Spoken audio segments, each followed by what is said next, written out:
Yeah, I don't think that's what it is, but maybe it goes over the Over the Arabs.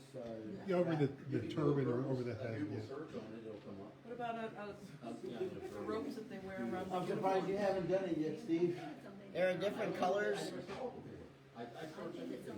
Anyway, you guys, if you want any of this nice stuff, you can go ahead and take it for an offering in the box. There's, like I said, these rocks probably came from the Elah Valley, where David got his stones. But thank you, Mac and Ernie, and your sister. All right, everybody, it's 7:30, time for our Tuesday. I don't think you're. Tonight we're on chapter 4. Starting on chapter 4, will we encourage unity or create division by promoting diversity, equity, and inclusion? No. So we don't need to go through the chapter. We're not going to encourage unity to do that. So that's it. Thank you, everybody. Good night, everybody.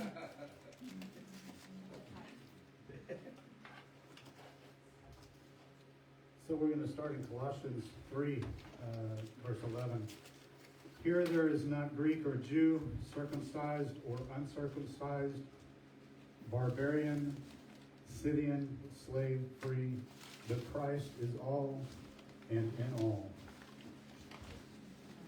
The topic of race dominates our culture and our discourse. There are those who declare the United States has systemic racism. There are others who empathically deny it. There are those who insist the greatest problem is white supremacy, and others who insist this is a myth propagated to disparage anyone who belongs to the wrong political party. Pick any topic: education, policing, the economy, sexuality, or entertainment, and every discussion has the potential to eventually come down to race. Responsible Christians should be ready to respond and converse with both respect and grace, as well as biblical teaching. There are two convictions I must share as I begin this chapter. First, there is no doubt that people of color have suffered disproportionately because of slavery, segregation, and political indifference to their needs.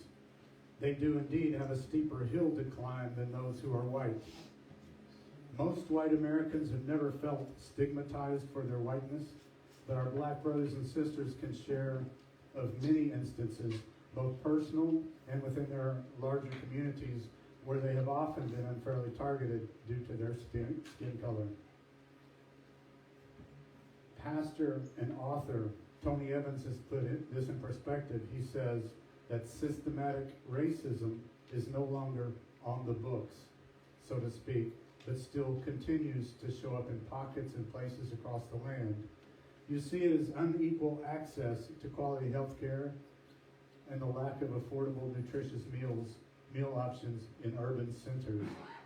Talk to black Americans in our city neighborhoods and they agree. We can debate the issue of systemic racism, but black Americans have often been marginalized by government leaders and in personal relationships. My second conviction is that many people who promote diversity, equity, and inclusion, DEI, which is more broadly known as social justice, do so out of a sincere desire to level the playing field, to make up for some of the wrongs of the past and give minorities a better chance of success. Many of these policies arise out of a sense of compassion and obligation. In the minds of many, this trilogy is born out of a desire for fairness.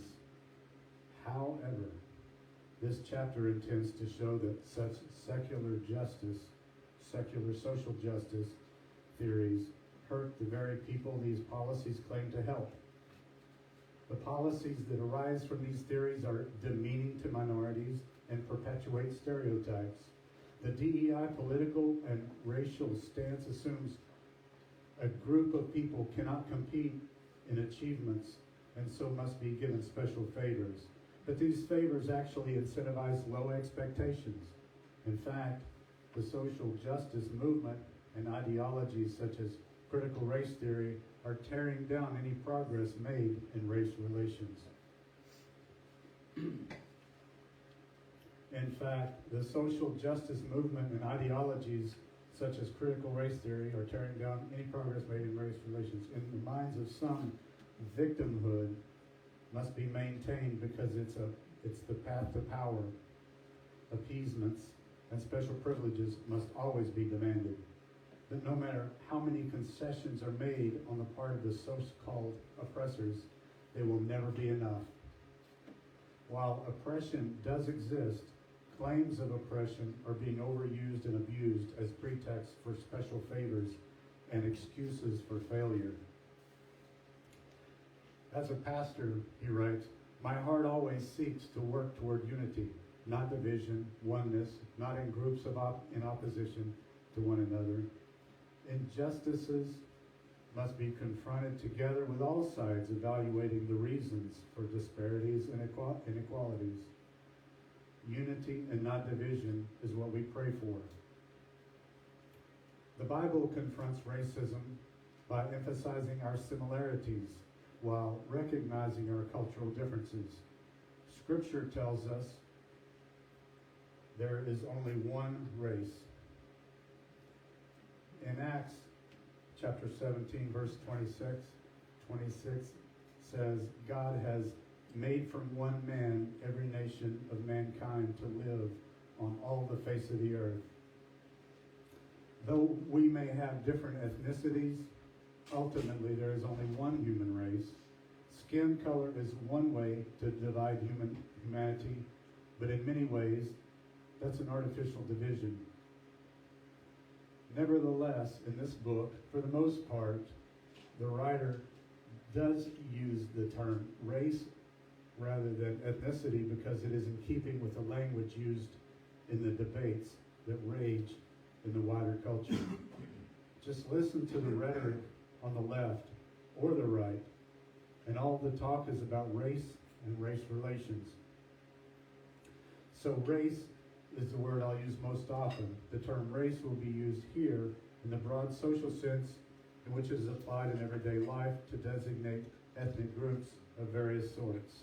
Okay, so who can tell me how having these DEI programs, how does that hurt students?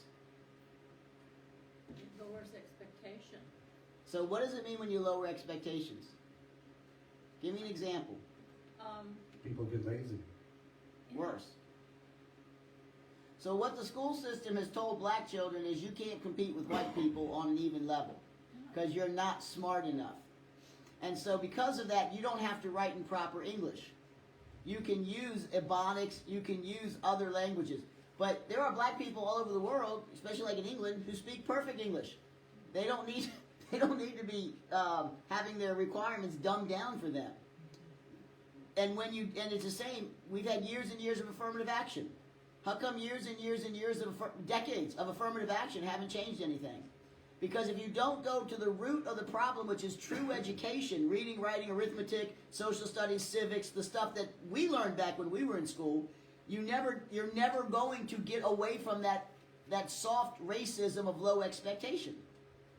When the white liberal says that black students can't compete with us, with white people because they just don't have the ability, that's racist. Yeah. That in and of itself is racist. So then when you tell the black children, well, you can't compete with white children, now they're a victim. When you tell the white children they're the oppressors, now you've got problems. Do you see where this is all leading to and how it's all coming together?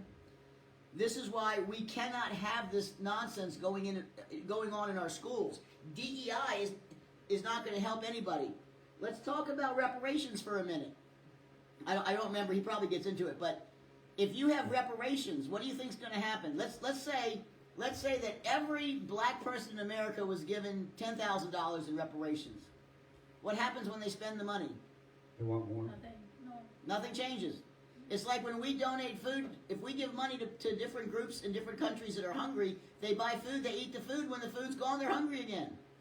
You don't change anything by giving somebody money. All you do is make the problem delayed. The problem's going to come right back. It's just delayed. So none of these programs that the white liberals use have any benefit to anybody who's involved in them. And it is literally the way to keep black people and other minorities under it and dependent on the government. This is, I mean, you might have different views. I don't know. You can express them now if you do. But this is what, as I'm reading his chapter, this is what I'm thinking. All the time that we've been giving, it's not changed anything. How long has the Great Society been along? Since the Johnson administration. We have more poor people today than we ever had before. So a couple of years ago, I read a book by, I heard it on Fox News, Jerome Hudson. And I think he graduated in 2008, and he got red pilled like a year or two afterwards. He wrote this book, The 50 Things They Don't Want You to Know. Excuse me. One of them, he talked about how right after slavery, like within the early 1900s, African Americans were excelling in school. Oh, yeah. One of the top schools here in this area Dunbar. was Dunbar. Mhm. And most of them were getting into Princeton, Harvard, Yep. top of the class, Yep. no affirmative action, no this. no They that. were making salaries equal to whites for the most part. They were just a few pennies behind whites in salary equalization. This is only, what, about 30 years after Slavery. slavery. Yep. Blacks fared much better under Jim Crow. They don't want to hear that. They don't want to know that. And I'm not advocating for Jim Crow. Don't misunderstand. But the Jim Crow laws kept the family intact, and so therefore the people were being raised with both a mother and a father.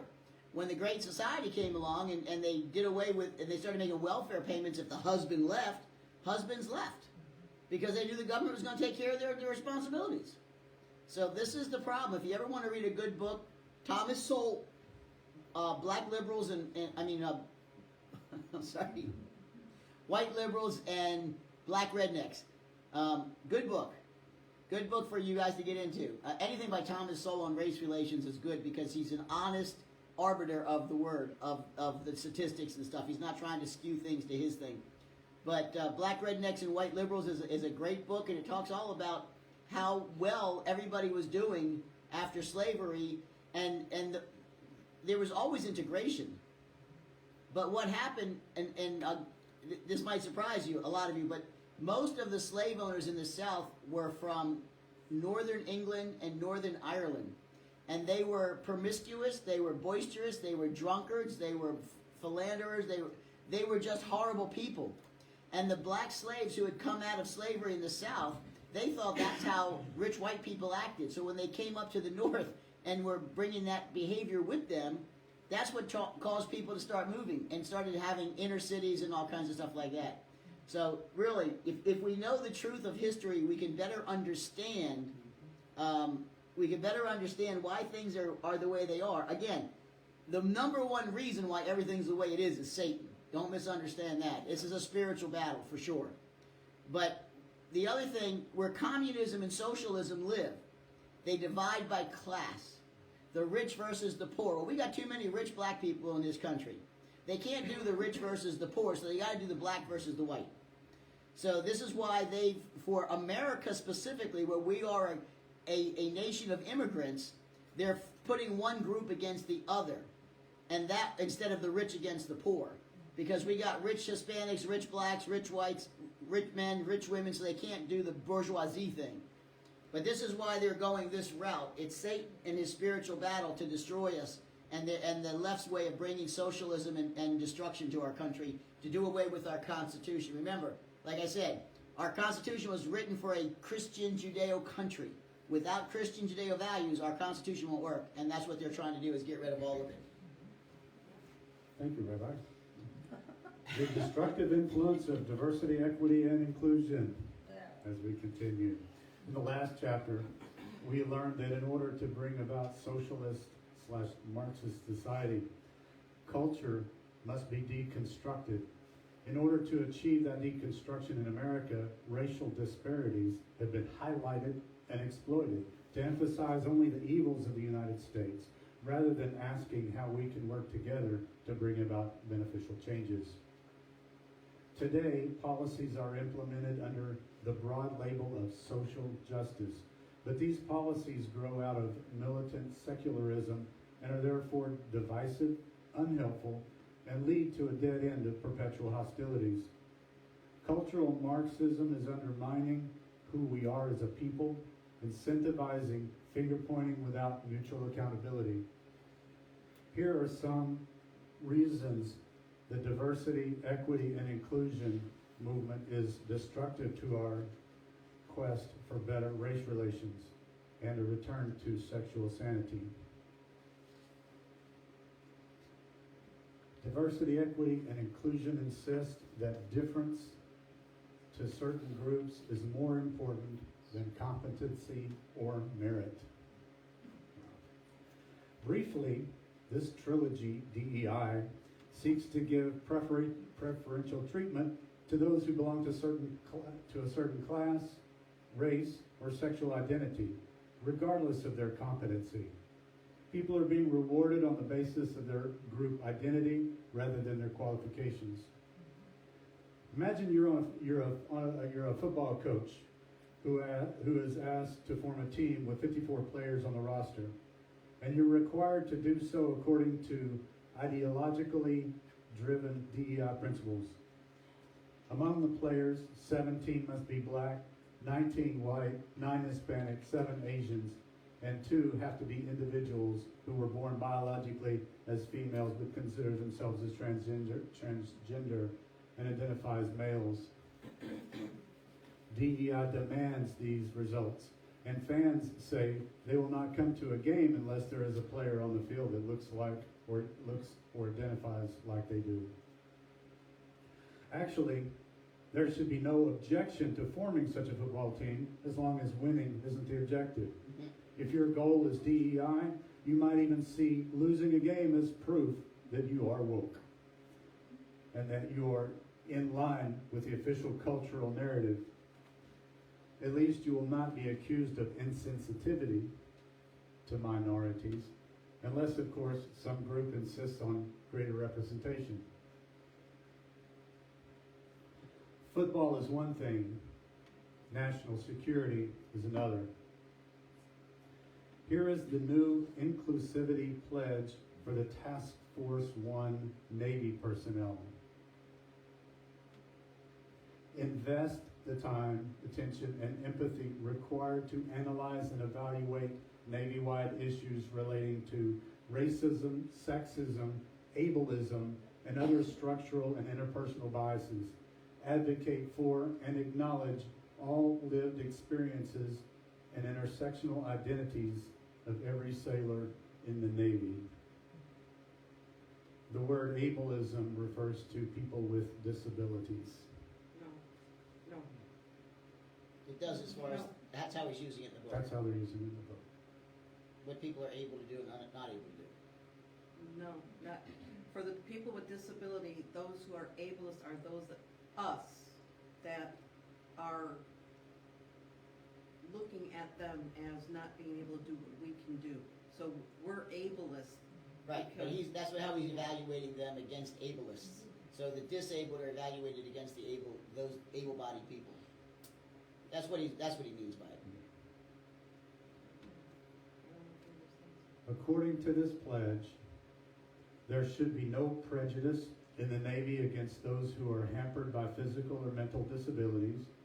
I agree that we should be sensitive and gracious to those who struggle with disabilities. But at the same time, in the Navy, responsibilities should always be based on qualifications rather than according to approved social justice categories. If winning is our goal, those with certain skin color, sexual identity, or membership in a socially disenfranchised group should not be given preferential treatment. Competency should overrule leftist quotas or ideologies. The same holds for the military as a whole. Here are some of the comments from some people who know better. One is saying DEI is not civil rights 2.0. The military has walked away from mission and country, and our men and women in our military are not a social experiment. Acting Defense Secretary Chris Miller signed a memo entitled Actions to Improve Racial and Ethnic Diversity and Inclusion in the U.S. Military. The memo states that standards may be lowered to make room for DEI considerations. Recommendation 4, which reads, remove aptitude test barriers that adversely impact diversity. Reread that. Remove aptitude test barriers that adversely impact diversity. In other words, winning or even seeking the best outcome may no longer be the primary goal. Once again, the barriers of merit and competency have to be removed to make way for an ideology that requires predetermined quotas. Think back to the football illustration I gave a moment ago. Rod Dreher says it well. Equity means treating people unequally, regardless of their skills and achievements, to achieve an ideologically correct result. If you think that the CIA is permitted to be free from DEI requirements so its personnel can focus on protecting all Americans, you are mistaken. The CIA website assures us that it is fully on board, willing to lower its standards with the goal of fostering an inclusive culture. We read, the agency created new workshops and courses directed at educating CIA professionals about diversity. New officers learned how diversity, equity, and inclusion are essential to mission success, and many officers signed up as advocates of diversity initiatives. This means DEI may at times override competency in the CIA's hiring policies. Meanwhile, the military tells those who are enlisted to be on the lookout for extremists who talk of individual liberties, states' rights, and how to make the world a better place. Such a broad, vague definition of extremism, of extremists, can be used to target anyone who merely desires to honor America. No doubt for some, overly patriotic refers to extremists on the left or the right, neo-Nazis, for example. But for others, it might simply mean to have a genuine love for America and a desire to honor the flag. When Pete Buttigieg was chosen as U.S. Secretary of Transportation in 2021, the headlines were not about his competency for the job or his accomplishments, but rather about the fact that he was first openly gay member of the president's cabinet, of a president's cabinet. Qualifications does not. Were mentioned, of course, Okay. but weren't the highlight of the news. So in other words, he got his job not for being competent or not for being the right person for the job, but for being homosexual. They just wanted to have the first homosexual in the president's cabinet. So his qualifications meant nothing. How he sleeps with another man was everything. Looks like I have some pages missing. He was mayor of Fort Wayne, Indiana. The same was true about Rachel Levine, the Assistant Secretary for Health for the U.S. Department of Health. Levine was lauded as the first openly transgendered federal office official. Born a biological male, Levine transitioned to a woman. The headline celebrated Levine's sexual identity as one of the most important qualifications. Now, how is this truly helpful for minorities? Let me know whenever you're ready. When applied to race, DEI is code for discrimination. 89. It actually is an insult to minorities because it assumes they simply cannot compete in the everyday world on the basis of true qualifications for the job. It's based on what is often called the bigotry of low expectation. Tribalism, not professionalism, is the criteria. In 2021, the governor of Oregon suspended a requirement for students to demonstrate reading, writing, and math proficiency in order to receive high school diploma. This was done in the name of equity. The governor's office said that the new standards for graduation would aid the state's Black, Latino, Latinx, Indigenous, Asian, Pacific Islanders, tribal, and students of color. So let's stop and ask, what message does this send to these minorities? One of a healthy challenge or one of demoralization? Clearly it's demoralization. Heather McDonald writes, oh, I've got the slides on here.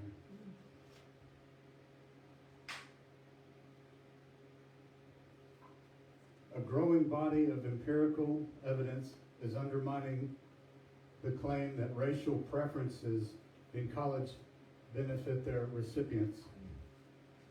She argues effectively that it would be much better if all students were to compare objectively in the application process and in their standings. Competition brings about the discipline and motivation to do better. Racial preferences are based on victimhood and encourage mediocrity on the expectations of unearned privilege. Only competition can produce excellence. So what happens now is that these people are being given positions based on gender or identity or sexuality or color or ethnicity into these high schools like Harvard, MIT, all these places, right? And what's happening is they're failing out of them at higher rates because they're not qualified to be there in the first place. And so unless the colleges dumb down their standards, which they've been doing, most of these people would have done much better in a state school or a lower school. They would have done much better and finished better as college graduates if they hadn't been just brought into a higher educational system which they weren't qualified to be in. Rather than lowering the standards, should we not improve our schools and the training they provide? To quote Tony Evans again, lowering standards does not prepare an individual for success. In fact, it often sets them up for induced failure. Yep. This contributes to the lowering of their own personal esteem through the concept of mismatched placement, which can then be handed down generationally, according to famed black economist Thomas Sowell. He says, I opened this section by talking about the foolishness of DEI football team, but in real life, it is in sports where we see those of different races, ethnicities, actually get along very well. Football teams generally pay no attention to the color of a person's skin. Why? It's competency and winning that counts. As Tony Evans points out, if we, like sports teams, shared the same objective of effectively representing Christ on earth, we would be more unified. As one person put it, lowering the standards is a race to the bottom rather than lowering the standards. We should be committed to helping the underachievers to achieve. DEI is a war against achievement. So let me say this too. Here's the problem with this. Because they don't have requirements, because they expect minorities and blacks to do poorly, you'll notice one thing. They're willing to spend millions and millions of dollars on everything except education. They do not want us to have educated children. They do not want us to have an educated class. Because if they did, then they would have believed in school vouchers. Even the mayor of Chicago, an ex-school teacher himself, says that he doesn't want black children having to do homework because it's demoralizing to them. This is the problem when you don't require people to do their best, and instead of truly educating people, you simply just truly give them baubles and distract them from the fact that you're destroying them. That's what you get, a family destruction, children destruction, school destruction.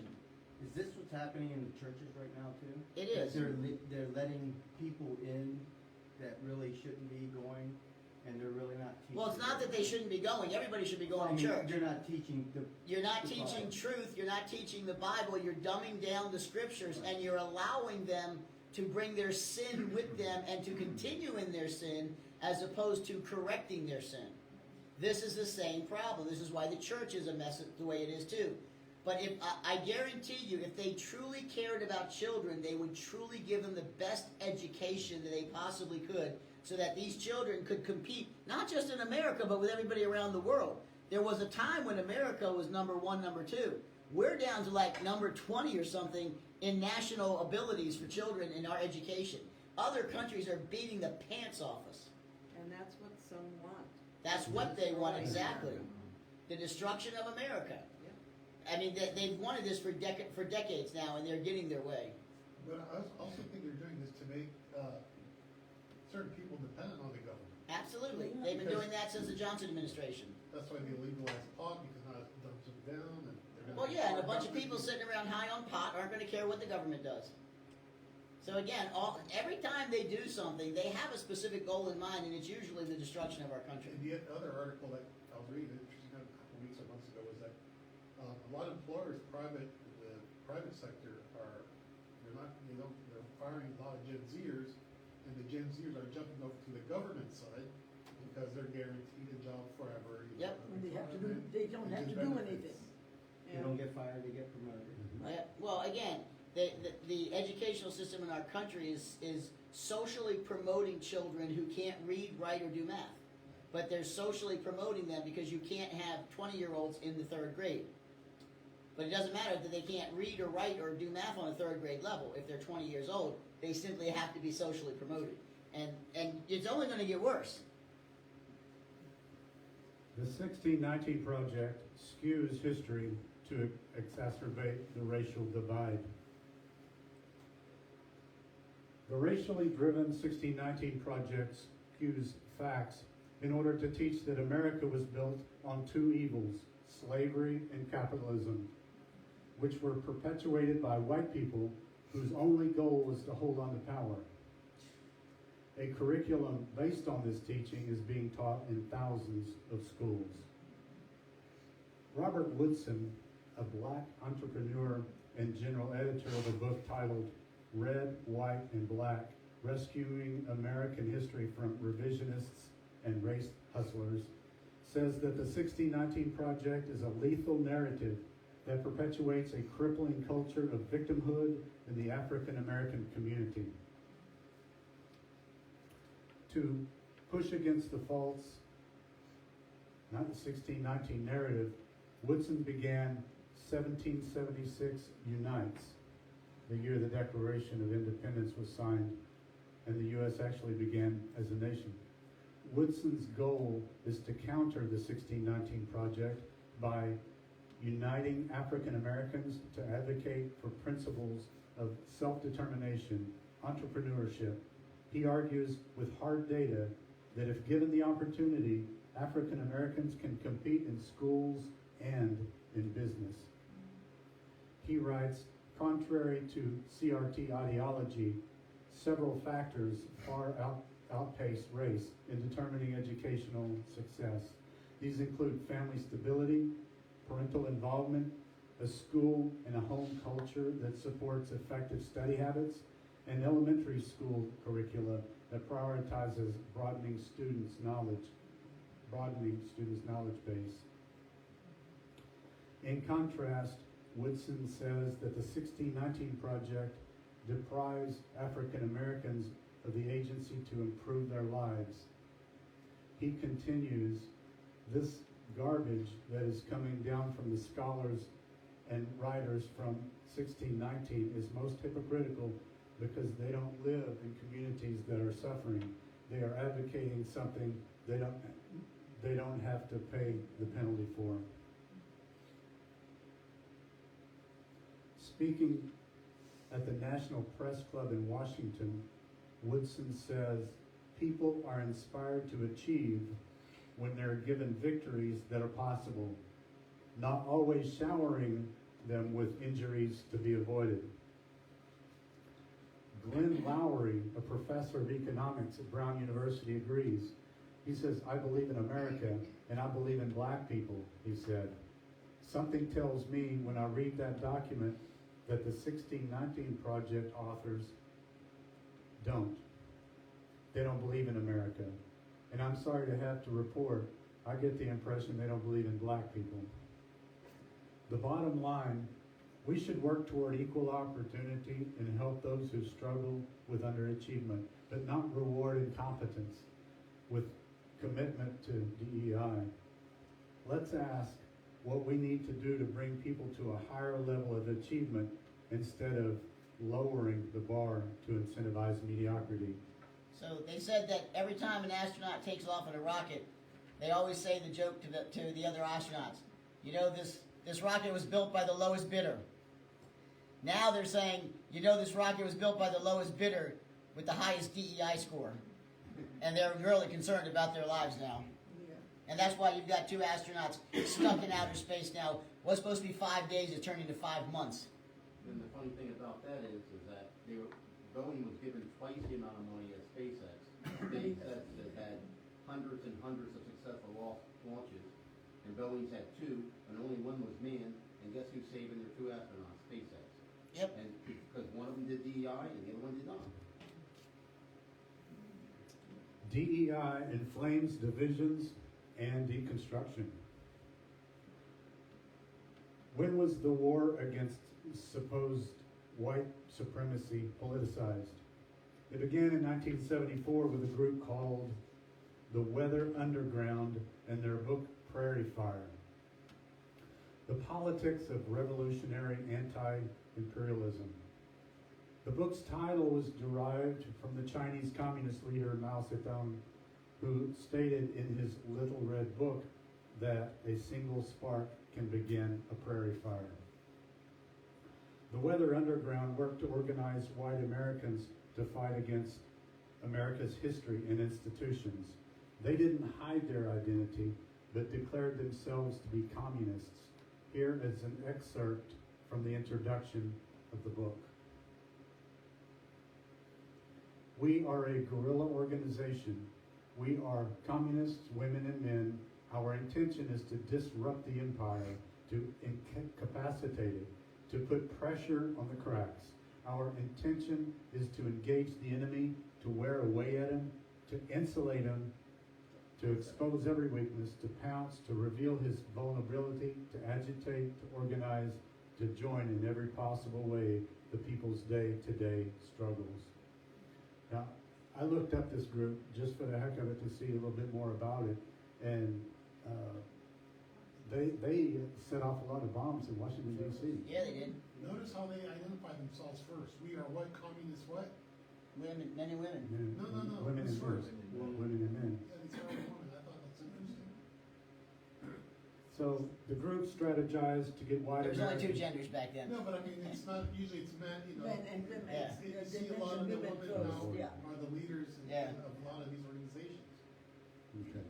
The group strategized to get white Americans to identify with anti-racism and anti-imperialism. Their intention was not to improve America, but to destroy institutions, its history, its political philosophy, and to tear down all that exists. As Marxists put it. Those of us who were alive in the 1970s still remember when they carried out bombings, but eventually they renounced violence and chose to bring about their goals by subverting the educational, legal, and economic systems in the U.S. The heirs of their theories are the popular writers and elites of today who do not attack actual racism, but attack the concept of whiteness. In opposition to what Dr. Martin Luther King Jr. taught, they judge people by the color of their skin and not by the content of their character. Dr. King affirmed that we should work toward unity and togetherness in the struggle for equal rights. He knew the best way to end racism was to unite, not divide. He saw conflict among the races as counterproductive. King placed character above skin color, but in today's woke world, we are asked to believe the opposite. Skin color is more important than character. Does that sound like progress?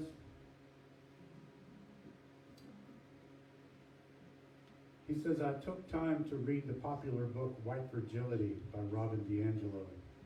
The book is dedicated to the proposition that we must promote racism to defeat racism. It stigmatizes all those with white skin as people of privilege, no matter whether born in riches or in poverty. Even a white child abandoned by his parents and impoverished is still a person of privilege. But apparently any black person, even someone who is famous and wealthy, would not be considered a person of privilege because of the color of his or her skin. If you are black, DiAngelo says, you can't be a racist because you are not in power. In other words, The answer to racism is to exchange one power group with another. Like the ancient caste system, people are stereotyped and put into categories based on physical characteristics. In this case, skin color, over which they have no control. And if a white person objects to this kind of categorization, they are said to have just proven their racism. Someone has pointed out that just as in the book and movie The Trial by Franz Kafka, if you deny an accusation, it proves your guilt. In today's woke culture, this kind of thinking is used to get blacks to hate whites and whites to hate blacks. Racial distrust. Didn't Stalin use that same rhetoric in Soviet Union? Yes, but it was based on social economic class because they didn't have black people. They didn't have. It's like China. They have Uyghurs, and so they enslaved their Uyghurs. Uyghurs don't have any freedoms or rights there, but you got a country of all one type of people, so you have to use some other basis. So that's why the black-white thing works well in America, because we have different people from different cultures. But in most countries, you have one race that's there, and so they use that race all the time. They use different means to start the trouble.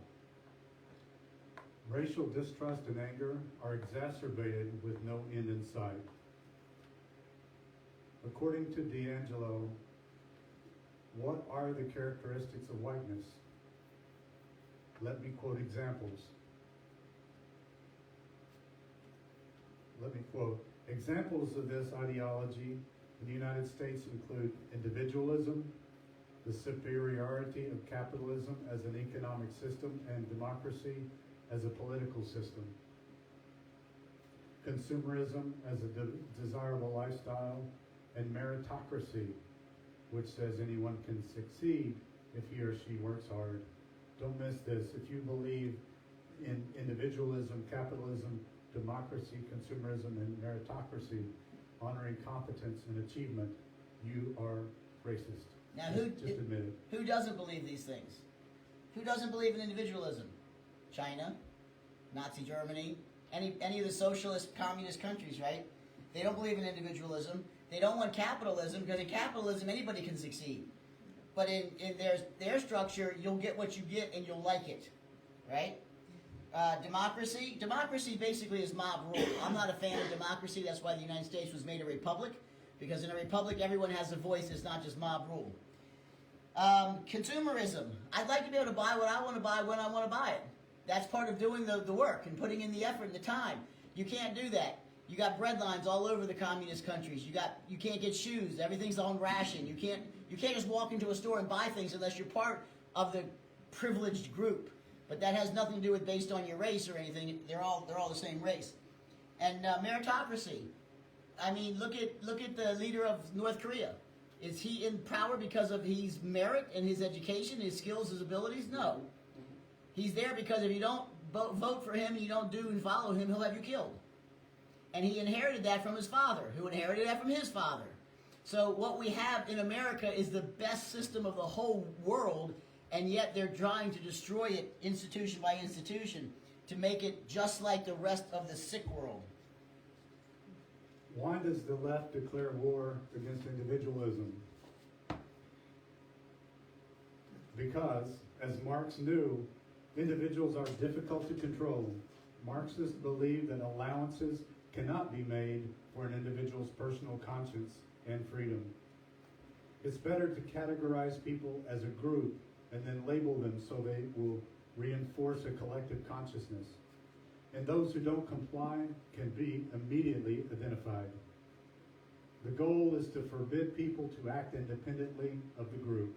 And if they do step out of line, they can be labeled as inauthentic and a betrayal of who they should be.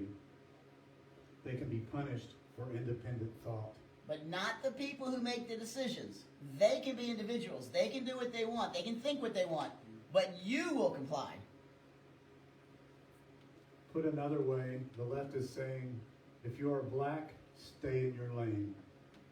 And if white Americans vote for a black conservative political candidate, it doesn't prove they're not racist, but they are just channeling their racism through someone who is a black face of white supremacy. This is why in 2021, the left battled so fiercely against the conservative African-American Larry Elder when he ran and lost in a special election for governor of California, and also against African-American Winsome Sears, who ran for and won the office of Lieutenant Governor of Virginia. We should not be surprised that the word equality is misapplied throughout D'Angelo's book. She approvingly quotes Ibram Kendi. If we truly believe that all Americans are equal, then disparity in condition can only be the result of systemic discrimination. This kind of equality is consistent with the Marxist vision that the state should mandate equality of outcomes.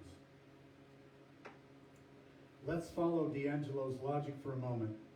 Is the economic disparity between my financial condition and that of Bill Gates the result of systemic economic discrimination? Is it true that equality of value as persons, which all of us should affirm, should always result in equality of economic outcomes? Is it true that disparities are always the result of discrimination and don't involve some matter of individual responsibility and choices? Or responsibility within the group? Should we not be helping people to understand that their individual choices have a great deal to do with whether they succeed or fail in life? Let it be clearly said that you can believe individualism, capitalism, democracy, and meritocracy without being racist. These principles are distinct from racial issues and embraced by many minorities. Unequal outcomes among individuals and groups are not the proof of racism. Few people have thought this through as carefully as Thaddeus Williams, who explains, the more fully committed we become to a vision of justice in which unequal outcomes are automatically assumed to be the result of injustice, the more our quest for justice will lead, indeed it must lead, to the use of power to enforce sameness. With clarity, he writes, different outcomes are the price of freedom. The converse is also true. Tyranny is the price of equal outcomes. To summarize, obviously, if you give people freedom, it will produce unequal outcomes. Even within a family, the outcomes are not the same. As individual children grow up and make choices, they will almost certainly have different outcomes. Just ask the people who live in Russia or China how forcing equal outcomes on everyone is working out for them. Only tyranny can attempt to produce equal outcomes, and it must do so by coercion and freedom-denying laws. And historically, the force of tyranny has always resulted in very unequal outcomes. There is no country in the world that insists on equal outcomes and at the same time gives their citizens freedom. You cannot have both. More could be said, but DEI is now mandated in business, politics, and education. The book, White Fragility, has resulted in letters written by white Americans apologizing for an immutable characteristic, the color of their skin. They are being told they should become less white and less ignorant. In this way, we are told that racial disparities must be deconstructed. But thinking of how insulting it would be if a black American were told to become less black. Most Fortune 500 companies and large businesses require various kinds of diversity training under the guise of DEI. But this has nothing to do with the admirable goal of being fair-minded with regard to hiring practices and salaries. Rather, it has everything to do with siding with the LGBTQ and racial activists coercing employees to affirm their activism. Anyone who is unwilling to do so jeopardizes their job. I can attest to that. What's more, Identity policies have led to identity deconstruction classes in our universities. Whatever is white must be banned. In a New York Times article, a Princeton associate professor of classics commented on whiteness. In the classics, systemic racism is foundational to those institutions that incubate classics and classics as a field of itself. From white supremacy, we move on to a new enemy, family supremacy. The National Council on Family Relations, once devoted to strengthening families, get this, has joined the woke culture and now is committed to destroying families. It now claims the nuclear family is an example of family supremacy and an extension of white supremacy. In typical Marxist ideological terms, the agency says the real reason for the disparities between black and white families is not fatherlessness, but rather a lack of resources. In other words, the issue has nothing to do with family stability and personal choices, but with economics, pure Marxism. You are white and believe in the nuclear family? Park your privilege at the door. Again, remember, this is a spiritual battle. What's the very first institution created by God? The family. What's the very first thing the Marxist has to destroy and the woke have to destroy and Satan has to go after? The family. Don't miss that, because it's very important. They want to destroy the nuclear family, because in destroying the nuclear family, they destroy the fabric of our social conscience, which is a two-parent, one male, one female, raising children together, which is how we perpetuate. This is how life has gone on for decades and centuries and millennia. But that's what they have to destroy. Every institution created by God, especially those created by God, and the family is the first target. DEI inflames hate, not forgiveness. Want to learn a new way to pray? If you want to read crude, irreverent prayers that are committed to woke theology, you might want to get the New York Times bestseller, A Rhythm of Prayer, a collection of meditations for renewal combined by editor Sarah Bessey. This supposedly Christian book has prayers which give us a better idea of how social justice theories divide us, causing suspicion and hate. In one of the prayers, titled The Prayer of a Weary Black Woman, Dr. Shaniqua Walker Barnes seeks guidance on how to stop caring about white people who inevitably perpetuate racism. You can draw a direct line between social justice teaching and prayers like this. She writes, Dear God, please help me to hate white people, or at least to want to hate them. At least I want to stop caring about them individually and collectively. I want to stop caring about their misguided racial souls, to stop believing that they can be better, that they can stop being racist. Is this kind of racial hatred good for America? Could Can you you go back? imagine? Can you go back? Yeah, I was gonna say. Could you imagine someone saying, "God, please teach me to help me to hate black people"? Oh, yeah. I mean, it would this be you would be. destroyed.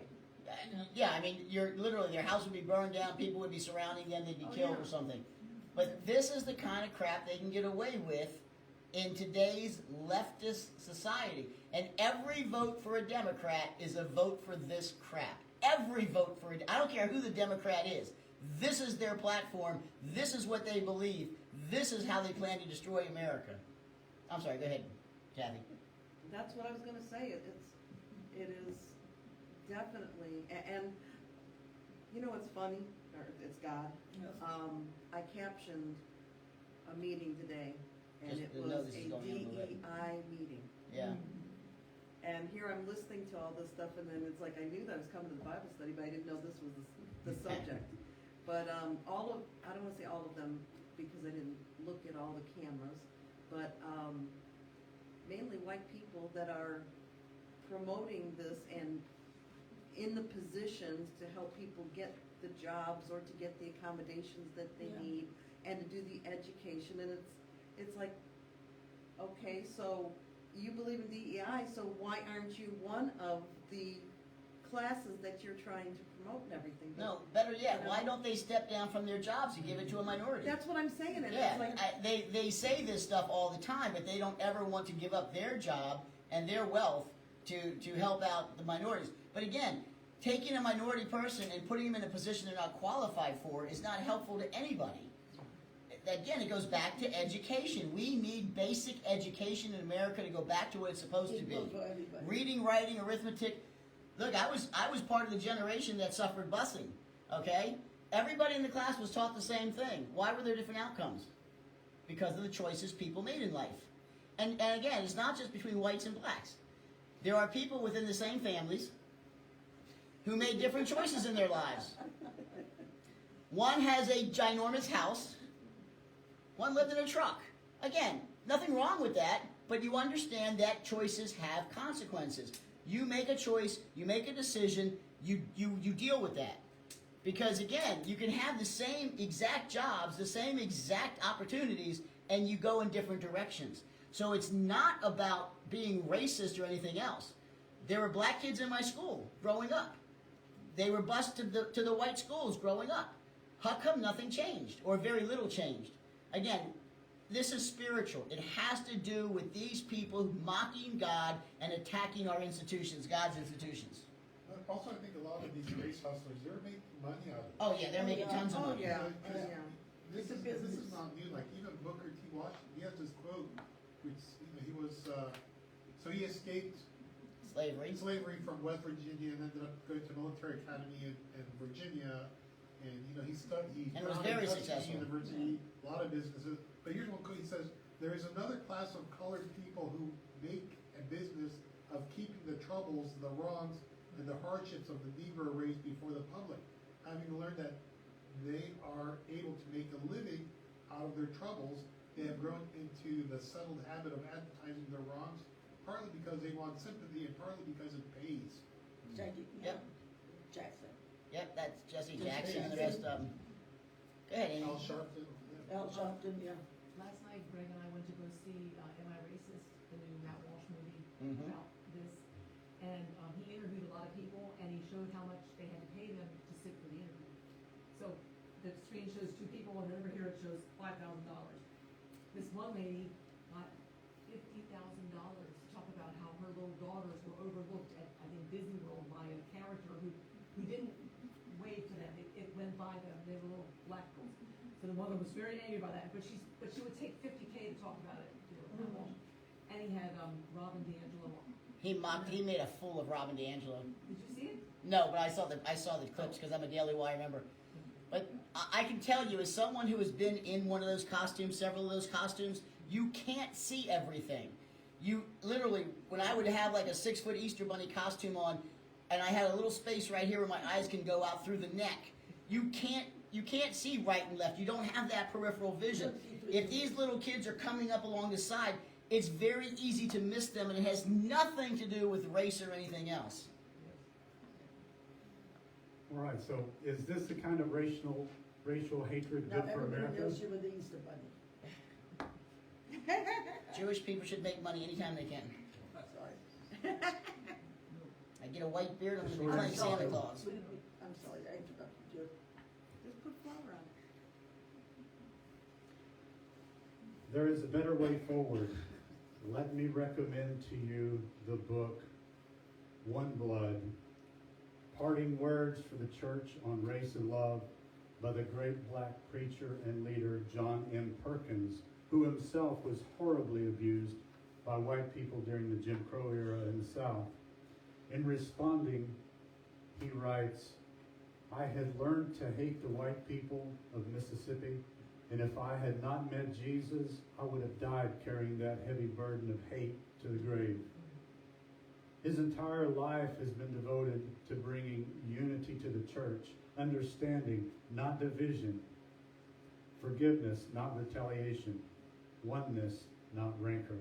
The testimony of John Perkins should bring tears to our eyes. He writes, after my beating in Brandon, which Brandon is a reference to a beating he received in Mississippi that was so severe he was hospitalized. He says, I wanted to be a victim. For persons who see themselves as victims, it is easy to be ensnared by pride. We can carry our pain as a badge of honor and try to whip others with it. I have tried to be very careful since this incident in Brandon to not use what happened to me to make me think I was better than my oppressor. Perkins says that the care he received in the hospital from white doctors and nurses helped in healing his soul. Tony Evans agrees. Reject a victim mentality. Victimology nurtures an unfocused strain of resentment rooted in a defeatist mentality through which all reality is filtered. Well said. Victimology perpetuates hate. Only forgiveness can bring healing, leading to reconciliation. My point is that we cannot fight racism by mandating racism. We cannot fight hate with more hate. The Marxist ideology that divides the world into victims and oppressors while ignoring individual differences works against the betterment of race relations. Tammy Bruce is a lesbian who was at one time the head of the National Organization for Women in Los Angeles. She defends many conservative values. She writes, when your victimhood is your empowerment, recovery is the enemy, and working on individual change becomes counterproductive, even dangerous to your identity. That's why for a radical leftist, victimhood must be maintained at all costs. In our woke world, victimhood must be snatched from the jaws of true progress. The standpoint theory of knowledge destroys the search for objective truth. Yes, DEI is even being used to attack the very concept of objective truth. There was a time in America when it was generally believed that the truth was a reality outside ourselves. And we could dialogue back and forth, agreeing and disagreeing with one another as to what the truth was. Those days are gone. In our woke culture, there is no truth out there because truth is now in me. It's whatever I say it is. With no compelling search for truth, all that is left is the quest for power. Reasonable dialogue has given way to entrenched, self-congratulatory selfism, and no ground can be conceded to those who disagree with my standpoint. At the beginning of this chapter, I quoted the pledge of the Task Force 1 Navy team. Read this phrase again. Advocate for and acknowledge all lived experiences and intersectional identities of every sailor in the Navy. If you look for it, you'll notice that lived experience and your experience versus my experience are constant themes in most of the social justice movement literature. These come from the Marxist notion that those who are oppressors or white supremacists can never really know the truth because they are blinded by their desire for power. Truth must be found in the experiences of the oppressed. The underprivileged can see things privileged can't. Lived experiences and intersectional identities are important when it comes to seeking truth. I have to tread carefully here because we should listen to the oppressed when they share their experiences. We should listen with patience and care. We need to understand life from the standpoint of those who have endured what we have not. We cannot be agents of reconciliation unless we are good listeners. And as Romans 12:15 says, we must weep with those who weep. But the standpoint theory of knowledge says something different. It agrees with Karl Marx that the interpretation of history or science or political philosophy depends on one's experience and place in society. It asserts there is no objective truth outside of us, which we must strive. Truth is found by looking within, interpreting life from one's personal standpoint. We are back to the triumph of selfism. This explains why radical left interprets our country's founding documents not on the basis of what was written in them, but the supposedly sinister motives of those who wrote the text. For example, we are told that the Constitution was written by white men to hold on to power, that behind the document was a quest to maintain their white privilege. The words on the page do not mean what they say. Rather, we must interpret everything according to our own lived experience and standpoint. Let me quote from the left's own writing. Reading is not a matter of getting the meaning from the text, as if that meaning were in the text waiting to be decoded by the reader.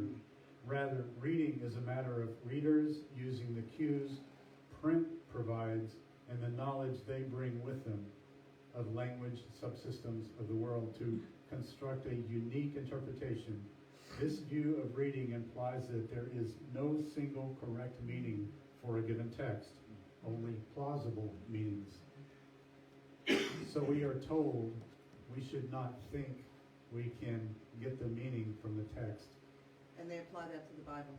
Yes. Oh, yeah, absolutely. Yeah. More than anything else. Yeah.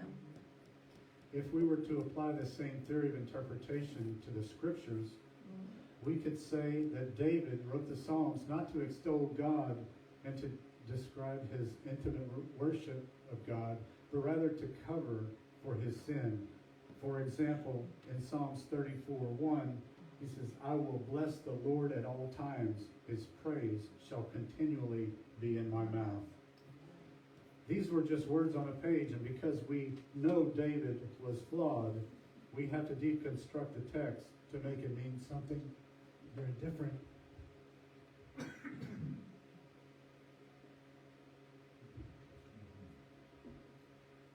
Very different from what it says.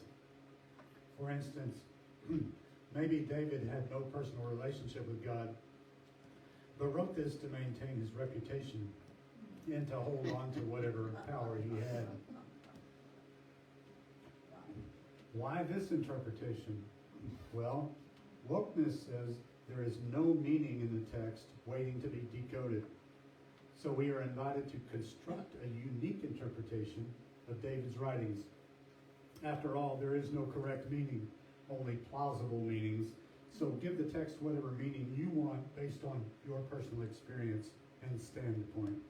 That's why every time I read something by any of these white liberal racist pieces of earth, I always go, well, what it means is you're just a race baiting and you're mocking God and you're an exploiter of humanity, because they really are, and nothing will change. Literally nothing will change but with what they're doing, except for that they will destroy our country, so the country will change.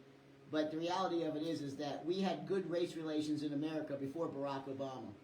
Before Barack Obama made everything about race and everything about sexuality, everything about deviance.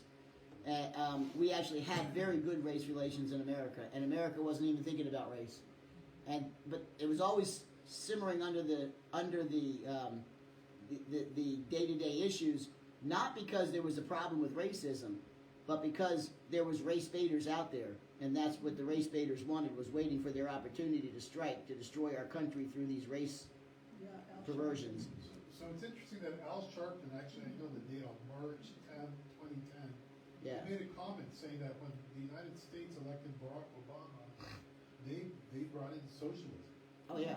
Yeah. It's sort of Well, paraphrased. he was a socialist. He equated Barack Obama with bringing in socialism. Yeah. He was a socialist. Out of Sharpton's mouth. And Kamala Harris's father is a socialist, an actual socialist as well. And he's written books about socialism and economic socialism. So if you think that we're going to get any better if you vote for a Democrat, you're crazy. There are some who teach that white people have never interpreted the Bible correctly. Why? Because they read all the text from the standpoint of oppressors. Their reading of the Bible is intended to keep them in power. Instead, we must listen to the views of the oppressed because their truths must be taken at face value. In cultural Marxism, a true interpretation is determined through the lens of power, not the words of the text. Of course, even among Christians, there are disagreements about the meaning of certain texts of scriptures, but the text, not one's race or privilege, should be the lens through which we interpret God's word. In woke theology, however, the intention is to interpret the text to promote wokeness. As Owen Strahan says, your voice must be heard when it speaks leftism, but not when it declares conservatism. You are true to your heritage when you embrace social justice, but when you hold to retributive biblical justice. When you are progressive, you are a prophet. When you are a conservative, either doctrinal or politically, you are a pawn. This theory of truth, as explained in the previous chapter, insists if a biological male says he identifies as a female, he should not be persuaded otherwise. If you insist he is still a male, you are considered arrogant to think you know who he is better than he knows himself. Your perspective is irrelevant. His perspective is absolute and should not be questioned. His truth is truth. Only he knows the truth about himself. This kind of thinking is an attack against objectivity in all the disciplines, in law, medicine, and even in science. Objectivity, we are told, is unfair to minorities. Only lived experiences is to be trusted, especially if it is the experience of the oppressed. The new woke community bank would destroy arithmetic. We might think simple arithmetic is an uncrossable barrier, but it doesn't fit the DEI model. With math, we might think we have reached a discipline where the standpoint theory of truth dare not enter. Surely 2 + 2 = 4 is something we can all agree on, and there is no room for lived experience. Not so fast. In the DEI framework, certain minorities allegedly find math more difficult than the majority of the population. So math has to be revised to lower the bar, to make it more equitable to minorities. So according to DEI proponents, objectivity in math is racist. It doesn't fit the equity quota. Sergio Kleinman, a professor of mathematics at Princeton, has spoken out publicly about his opposition to applying social justice to math. He says that the search for objective right answers is being deemed as racist. He laments that objectivity is no longer the goal. The mantra now is that we should not insist there is only one right answer in math because that favors the oppressors and does not take into account those whose victimhood is unappreciated. Objectivity is racist. Let's read as he quotes from the new woke guidelines for teaching math, titled A Pathway to Equitable Math Instruction, which was produced by the prevailing equity philosophers. The program argues that white supremacy culture shows up in the classroom and the focus is on getting the right answer, or when students are required to show their work, while stipulating that the very concept of mathematics being purely objective is unequivocally false. The main goal of the program is to dismantle racism in mathematics instructions with the expressly political aim to engage the socio-political turn in all aspects of education, including mathematics.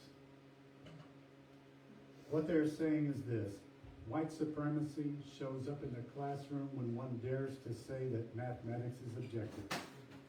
These social justice warriors say their subjective knowledge is uncontestable. Reason, science, and math have to bend to fit the woke theories. No further discussion is needed. So let me ask, would you be willing to deposit your money in a new woke community bank No. if it were run by Princeton grads who believe that objectivity in math is racist? Yeah. How about no? And would you be encouraged when they advertise that they are fully on board with the DEI notion and that we should allow for more than one right answer when keeping bank records? Would you agree that they have the right to their truth and you have the right to yours when you go to make a withdrawal? Or for that matter, when it comes time to build a bridge, would you hire an architect who believes that mathematics should be more equitable to minorities? They do have some of those bridges. And therefore, the goal is to allow for differences of opinion regarding such matters as measurements or architectural safety standards. Would you be convinced if you were told this approach would make up for past disparities? As someone has said, there are some ideas that are so absurd that only intellectuals believe them. Oh, yeah. Yeah. These kinds of absurdities can exist only in academia. They cannot exist in the real world. And if you think these foolish ideas can be countered by superior reasoning or common sense dialogue, you are wrong. Within the halls of many of our universities, common sense has been jettisoned to make way for sensitivity to woke culture. Who would have thought there would come a day when we would actually have to fight for common sense? I encourage you to read Kleinerman's entire article. There is no such thing as white man. He says he is more afraid of these woke theories than he is of communism. He grew up in Romania. At least the communists believed math was an objective discipline with both right and wrong answers, and mathematics led to universal knowledge accessible to all cultures and races. If there is no objectivity in math, what's next? Kleinerman says we should not make mathematics an experiment in social science, but rather teach it correctly. This is why he argues that there is no such thing as white math. Graduates who have majored in diversity studies are woefully unprepared for the real world. The real world requires people to work in the trades and give leadership to growing companies or to become engineers who must assume there is only one right answer to a mathematical formula. Graduates immersed in gender and critical race theories have prepared themselves for a world that does not exist. Are we helping minorities by shifting the search for truth from objectivity to whatever a person's lived experience says it is? Thaddeus Williams writes, using the lived experiences of the oppressed to push noble-sounding visions of social justice and insulate those visions from factual criticisms is not compassionate. It is cruel to the oppressed. It exploits their pain. It adds to their numbers. Again, as Christians commanded to truly execute justice, we have to do better. The triumph of the self needs to be exposed as the triumph of self-deception. DEI misuses the justice system. If we keep in mind the goal of cultural Marxism is to make its march through all of our institutions, we shouldn't be surprised about its implementation in our justice system. Criminals are allowed to go free because of theories of equity that demand the population in our prisons reflect the racial demographics within any given city or community. So we hear about over-criminalizing, meaning some groups of people must be released to balance the statistics. The theory is that there should be a proportional distribution of incarcerations based on skin color. Yes, our black brothers and sisters will tell us, and we must listen. They have often been unfairly targeted by the police and our justice system. We have to listen carefully to what they have to say, and we must insist on police and justice reform as needed. And when an officer commits a crime, they should be punished to the full extent of the law. Let those police officers who are guilty of specific instances of racial profiling be justly punished. But we dare not paint with a broad brush and denounce policing in general.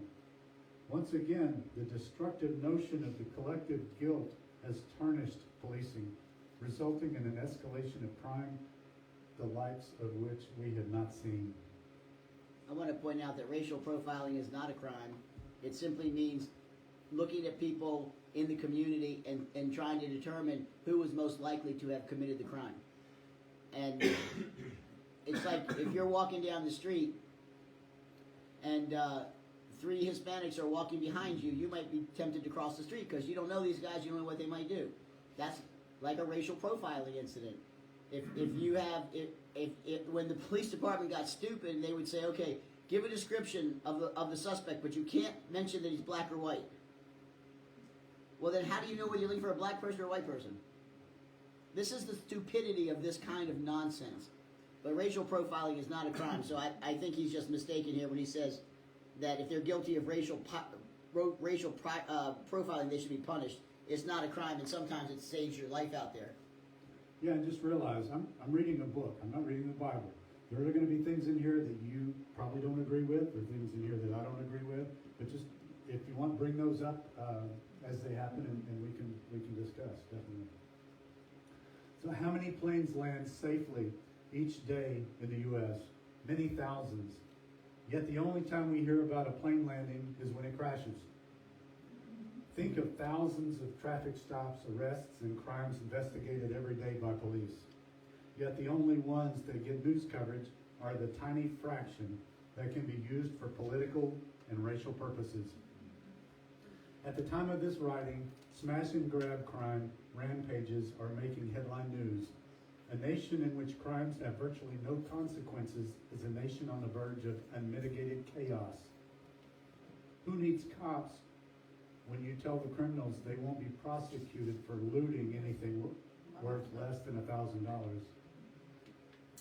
And who will have businesses in those areas where all those crimes are at? And then they wonder why there's no grocery stores nearby, and Yep, it's it's a like the grocery businesses desert.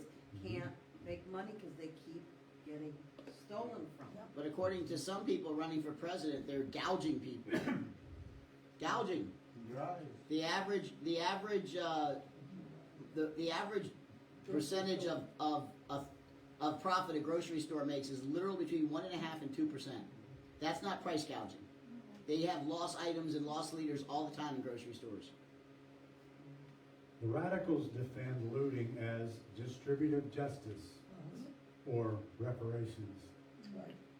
I heard one policeman lament that prosecutors don't want to prosecute criminals. Instead, they're waiting for the opportunity to prosecute a policeman. And that is true.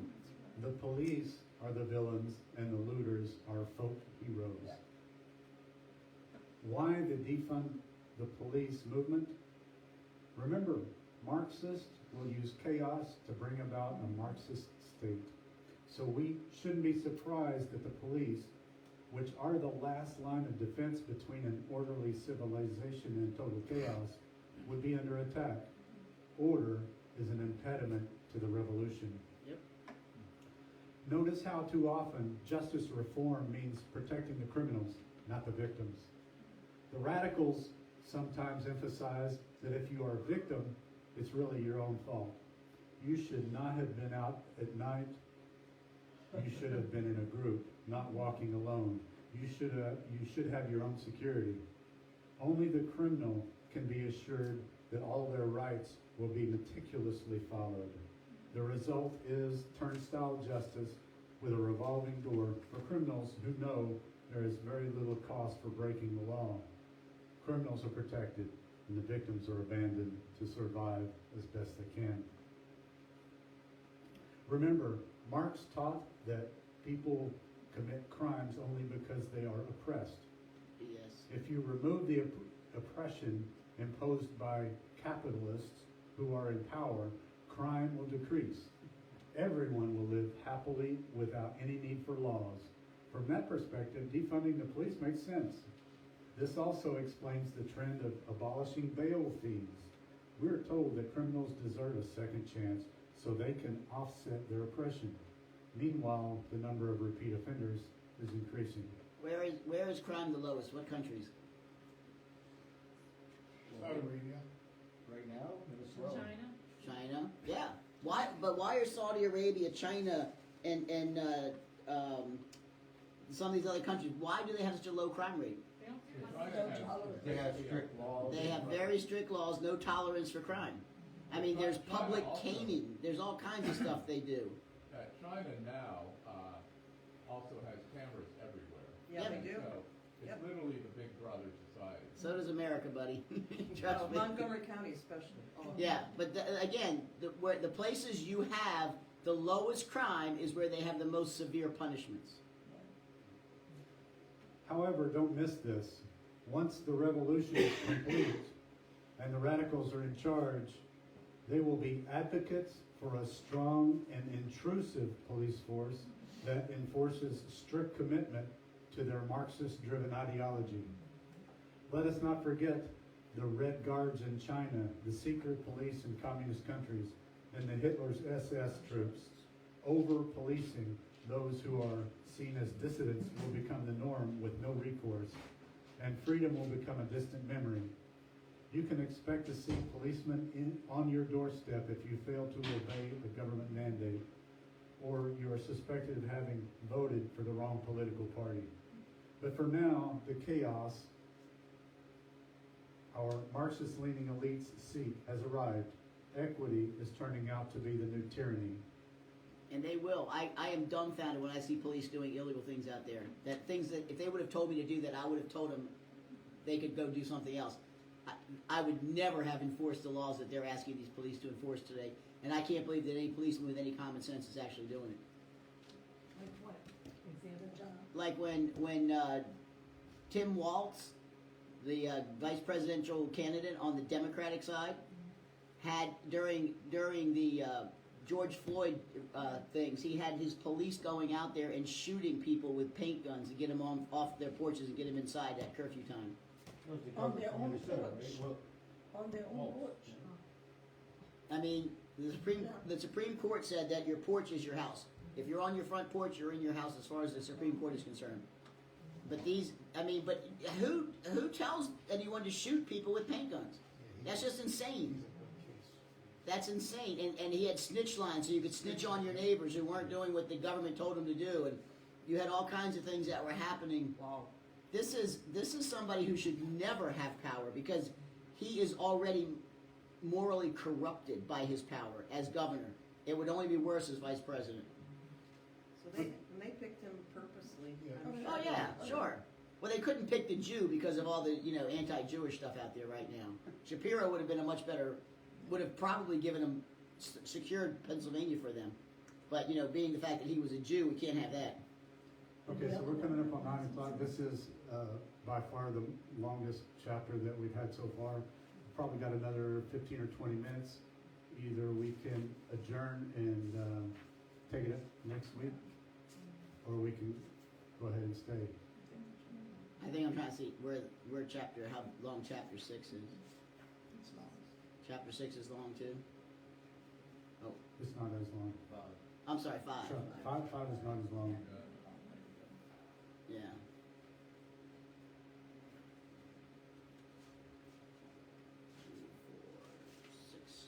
We have like 8 pages left. We can start earlier next week, 7:15. Could we go 7:20. over it again, like just do the end and just, because this is deep stuff. I mean, it really is, and it Yeah. doesn't hurt to go over it. I mean, like, anytime you read a thing over and over, you get it better. And I kind of needed more of a get it deeper. I mean, I don't know if you know what I mean. Because I really find that this is so true, but it Blows your mind, I know. finish next time. Well, who wants to finish now? Okay, let's say we'll finish next time. So just mark where you were. But My- Rabbi, we're their pressers. You can go over You're it the a one little with bit, power, but you you can tell us what to did do. I'm not a tyrant though. But review what you did do and then Don't keep tell going. them, we're not the president, we're their president. Review. You know, because this is deep, this is good. Well, Yeah, review will really set us back. I mean, if we review, it's gonna take, the thing is that you've got your book, read the chapter again. right. So for those of you, and I have 3 books here still that people asked me to get that they haven't picked them up yet, so, yeah. It's good stuff. So we'll go ahead and finish this and chapter 5 next week. Just so you know, this week is the 4th Shabbat, which means Shulchan Adonai. We'll take the table of the Lord, so we'll be doing communion Saturday.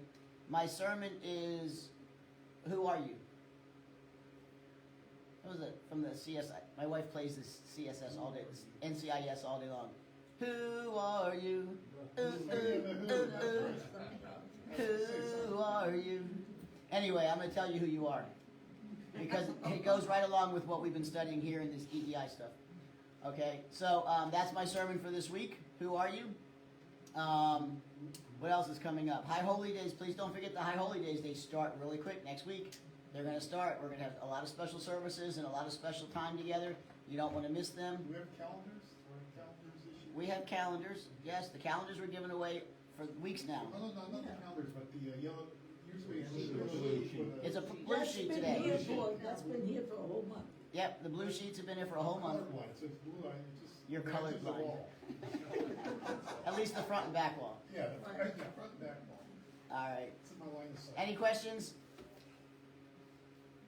If anyone can be here Thursday afternoon to unload all that food and put it away and take some home, that'd be great. Is 5:30 too late?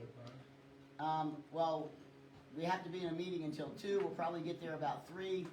I would say it would take a while to load. I would say between 5 and 5:30 would be a good time to come back here. We also have lots of water to be brought down here. Yeah, also, any of you guys, we had our last bottle of water in there. And we went to a place today, and I gave them food, and they gave us 2 pallets of water. Now, these are the big bottles. They're the big liter bottles. So every time you get one, I want you to write your name on it and take it home with you or do whatever you have to do. But please stop opening water bottles and drinking 2 sips and then leaving the rest of the water. Should we maybe ask people to bring the smaller ones instead of the bigger ones? Well, this is what was donated to us, so I don't have a No, choice. People sometimes bring. Yes, and donate. people can still bring water, and again, the little 8-ounce waters are the best because people tend to not waste so much. But because the only alternative we're going to have after that is to put out cups with pitchers of water. So But your water's good now. our water is filtered. We have a $6,200 system on the house. It's filtering all the water in the house.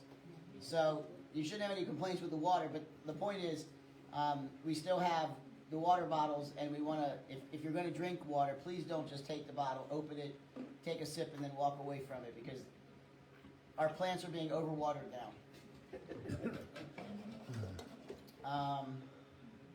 So High Holy Days, I covered that. The women are meeting Thursday. I covered that. Is there anything else I have to cover?